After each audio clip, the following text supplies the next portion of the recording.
শুক্রবার শেষ রাতে বামুটিয়া, ভোগজোড় এবং তালতলা চেচুড়িয়া এলাকা থেকে একটি মামলার সঙ্গে অভিযুক্ত থাকার অভিযোগে দুই মানব পাচারকারীকে গ্রেফতার করে আগরতলা জিআরপি থানার পুলিশ। তারা দীর্ঘদিন ধরে পলাতক ছিল। তাদের বাড়িতে কয়েকবার তল্লাশি চালানো হয়েছিল, কিন্তু তারা এতদিন গা ঢাকা দিয়েছিল। এদিন শেষ রাতে তাদের গ্রেফতার করা হয়।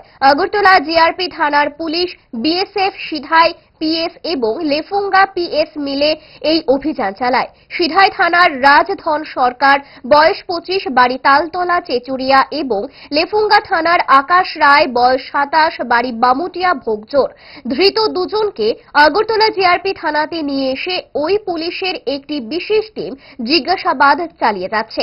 শনিবার তাদের আদালতে প্রেরণ করা হবে বলে জানিয়েছেন জিআরপি থানার ওসি তাপস দাস।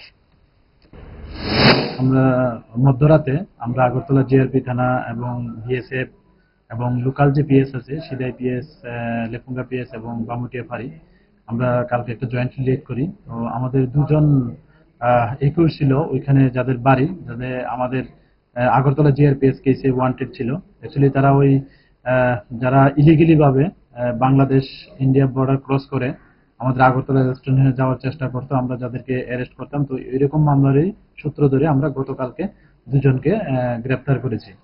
তো ওদের একজন হলো রাজধন সরকার, ওনার বাড়ি তালতলা ছেচুরিয়া, যা সিধাই থানার অন্তর্গত, এবং আরেকজন হলেন আকাশ রায়, উনি বামুটিয়া বুকজুরের, উনি লেফুঙ্গা থানার অন্তর্গত।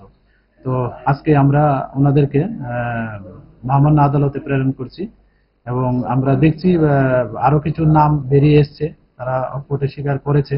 তো আমরা ওইগুলিও আমাদের যে সিস্টার এজেন্সি আছে, আমরা ওইগুলি দিয়ে ভেরিফাই করছি এবং যারাই এটার সঙ্গে যুক্ত আছে আমরা অবশ্যই তাদের আইনের আওতায় আনবো। ভালো খাবার দেখে অম্বলের কথা মনে পড়ে, তার সমাধান 5 দশক ধরে গ্যাস, অম্বল ও পেটের সমস্যার একমাত্র সমাধান গ্যাস নয়।